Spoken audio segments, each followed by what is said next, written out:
Alright, here we go with the M4A2E4 Sherman tank. Tier 5 American premium tank that was recently sold on sale, still on sale if you want to get it. It's pretty high priced, but you're not really buying this tank, you're buying like 30 gold, a year of premium, and then you get the tank for free. So we're going to start this a little bit differently because I have the permission to use the tank inspector. And let's have a look at a little bit of stuff before we go into the game.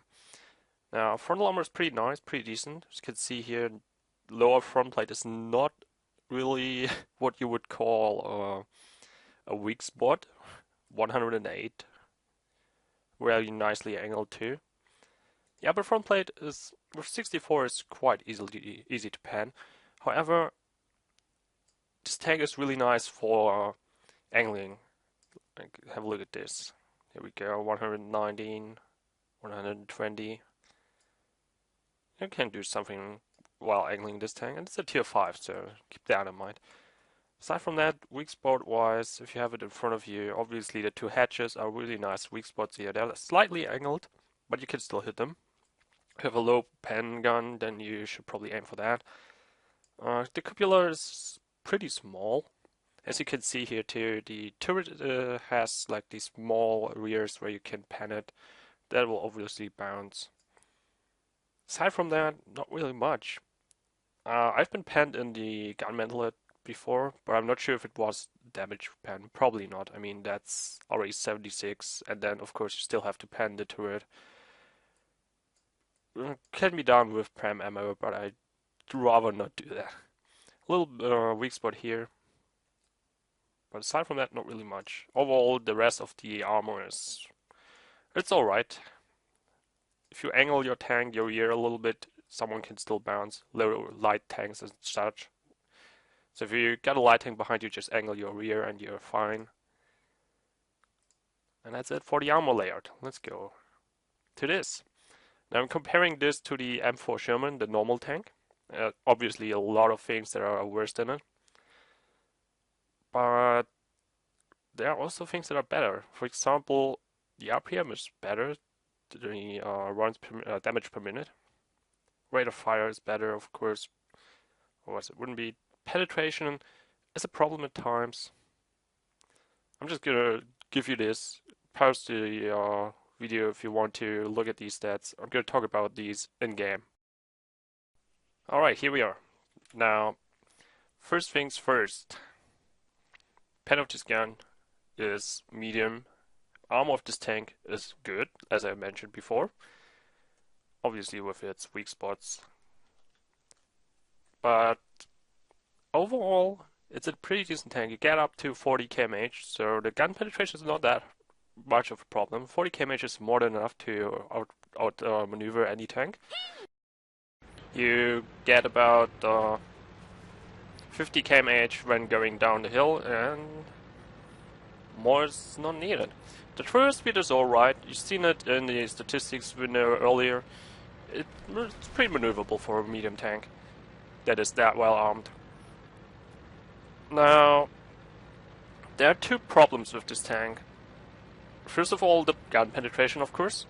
I tested using only pram ammo APCR once in my 31st battle, and I got a damage boost by about average of 600, which is pretty awesome. But it was also a game where I was pretty much the last tank standing in the end. But it was like about 1400 damage, and normally I do 800, 900 with this tank. Sometimes lower, because the gun is subpar. It's pretty average. Penetration is okay. Rate of fire is good. Alpha damage is alright for a tier 5. There's stuff like the aiming time is... The aiming time just doesn't feel right on this tank. It's like just a little bit of aiming time that is missing. I'm thinking of changing the vents for a gun laying device because it just doesn't feel right. Anyway, we're gonna get to the more important issue on this tank. as always with all American tanks, the gun depression is pretty nice. However, it has one big flaw in its armor layout that reduces its gun depression. You can see this already here. Yeah, the hatches. The big plus of this tank is its armor. When angled, it is pretty much impenetrable. For most tanks, obviously, some will still pen you, and people that know weak spots will too. And its gun depression. These are the two big plus points. There are more, but these are the biggest. However, when angled, you'll have the problem that if you're angled too much, you can, if you're angled perfectly, you probably won't be able to lower your gun anymore. At least not as much as you want to. I've tested it on several hills, on several occasions, and again and again, obviously here just taking a quick snapshot, didn't want to wait there. 3 artilleries on the field, there's no way. Especially on this map, that most artilleries just are already aimed in on K1, so you probably want to move around and only take snapshots like this. So I'm going to miss a lot this time around. But you can already see this. Look at this. This is my lowest. This is the lowest I can get with this gun. I can't hit the M7. With the M4 Sherman, I would probably be able to do this. But due to this hatch, I cannot lower the gun enough. And this is the most annoying thing about this tank. Because as soon as you angle your tank, obviously I don't want to get hit by him, so I'm trying to angle myself a little bit at least. But because if I try to get the gun over here, then he can just shoot by side armor. No thanks. If I do have the gun in the front, then he can just shoot me up front. So annoying. That's the most annoying thing. If you angle, you can only angle the tank on flat ground. And for shooting above a hill, you have to go up front. Because obviously you don't want them to shoot your sides. You really don't. And there's already the artillery bailing me out. Wanting my blood. There we go. You see that? I was able to shoot him easily because by the point I was shooting, the gun was at the front. Damn it, I missed the pen. But he was also able to pan me easily because obviously this is really badly armored over here. This is actually a tank that punishes you when you have inexperienced enemies and helps you if you get experienced enemies, because there's a lot of armor in the usual spot, while on the unusual spot where auto aim will probably always hit, they can just pan you. Now, making a little move with my platoon mate here, he's gonna take the fire, I'm gonna come around, takes him out with the fire, trying the last shot, not getting it. Hit point wise, it's pretty decent. 20, I think it's 20 more than the normal M4 Sherman, which is nice, and it needs it because, well, as I said, next problem. This is of course the next problem with the tank. That pretty much goes into the whole angling affair and not being able to depress the gun much when angled. When you go above the hill, there are most likely two things that will stick out. The turret, which is then pretty much impenetrable, and the upper front plate, which is pretty much one of the easiest to pan places on this tank. So hold down is not an option with this tank unless you can hide the whole front plate, and that'll be hard because even if you do that, you still have these hatches and they are weak spots too. So hold down is pretty much only a sniper for sniper positions or assault positions. Like when you have someone else taking the attention of the enemy, then hold down is an option. Otherwise you'll probably get hit again and again. So hold down is kind of a risky thing to do with this tank. So you gotta keep that in mind. You want people to shoot your lower front plate because that's where the armor is. And obviously I'm going to try to find the elector. I want to take that guy out before I actually do something. There we go. Let's go into the fixed camera mode to show the accuracy of this gun. Taking a nice hit there. Missing completely. Now obviously I'm going to drive a little bit backwards. Now this is all snapshotting because I don't want to be spotted. Because again, there's 3 artilleries on the field and I don't want to provoke their anger. And we're slowly advancing. Not much to say about this. Getting a Matilda here. Doing some snapshots. And taking hits by the Matilda because he's hitting the upper front plate. And again the upper front plate. And really the upper front plate is... there's almost no armor there. And he's using auto aim. This is what I mean. Inexperienced players, like, let's have a look at this. He has 1k belts. We all were new at the game once. He's using auto aim. You can see that 2 hits into the turret, one here, one here. That is auto aim use par excellence. And that is the most annoying thing with this tank, because auto aim will pan you every single time. Unless he's unlucky. Here, the next shot goes into the turret. However, DPM on this tank is good, so you can take that every now and then. As I said, with APCR you'll probably pan everything every single time if you know how to aim.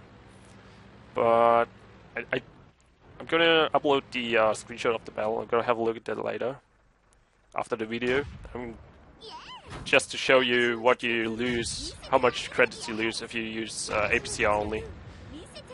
Obviously it's a good game, it was a really good game. I even got the heroic award for losing the battle, which gives you the full bonus, as if you would win the battle. Bounce an artillery AP shell there. Where did I bounce it? On the lower front plate. Upper front plate is armored. Alright, I take it. I take it. There's not much else to say about this thing. I like it because it feels nice. It has the +1 matchmaking, of course, which it's just genius.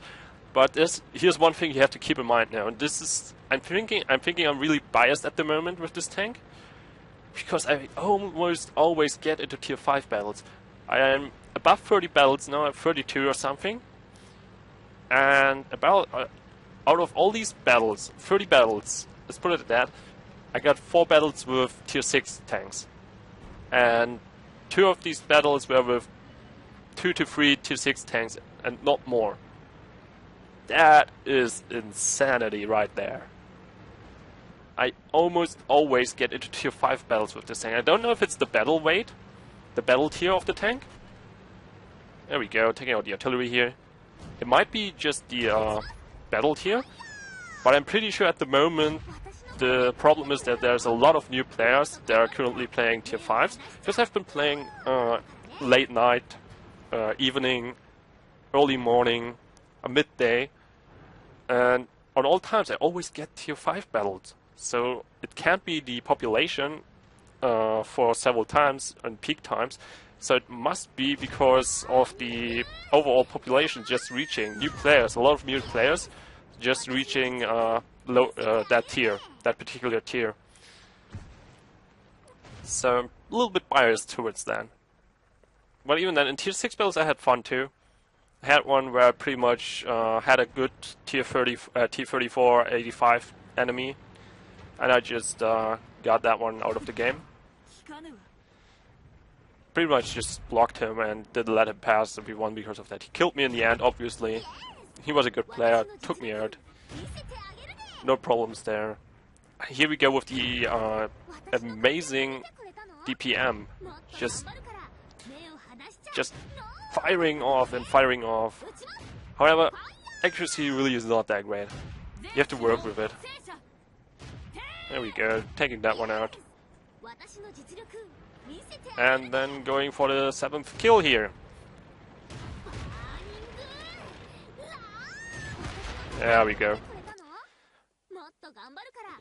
Now, this is pretty much the best game I had in this tank. I had a lot of good games, don't get me wrong, but this was the best one. Taking out 3 artilleries, taking out 7 tanks, getting Brothers in Arms too, and having a lot of fun too. Steel Wall, I think I even got that. Pretty nice game overall. All the other games were either average, good, or I died quickly because of too many tanks engaging me. But even then, I still had fun because I could hold them off for a while and have my fun. Would I recommend buying it for 100 US dollars or 100 whatever with the big pack with 30 gold? If you need it, it's a pretty easy one actually. If you regularly buy either gold or premium time, then yes, yes. Just look at it like this. Let's say you just bought it before the package was released, and you're currently at 25,000 gold. You don't need the gold.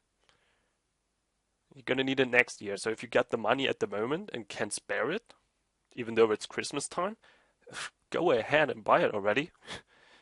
It's a well priced package, and you get this tank, and it's really nice to play, especially the platoon with other people that have either a tier 4 recommendation, or either take people with a tier 4 artillery, which obviously has the same matchmaking as you have, or tier 5 premium tanks that have the +1 matchmaking. Arty is pretty nice because you can take a lot of hits. The tank is well armored, and with optics you have a nice view range too. So you can get them. You can get a lot of spotting damage by that easily. Aside from that, there's not much else to say about this tank. It's pretty much a Sherman with better armor but a worse gun, and that's about it. It's fun to play though. I have to give it that. Equipment-wise, haven't mentioned that yet, have I? Optics, rammer, and vents at the moment. Still thinking about changing vents for gun laying device because while the aiming time is more than enough to shoot constantly without having to wait, it feels like when you're on the move and stop, the aiming time is a bit too slow. Just a tiny bit too slow, which gives the enemy the opportunity to take a shot before you can. And while it sounds rather not as important, it's pretty important for a medium tank because if you drive around the corner, get an enemy on 120 meters in front of you, you can shoot and get back behind the corner before he can shoot. It's pretty much one of the most important maneuvers in a medium tank when you get into such a situation, and you can't do that if the enemy is firing faster and you're gonna get hit, which you don't want to. Anyway, M4A2E4 Sherman. I like it really. It's pretty nice. It was a good purchase, I would say. Well, see you next time.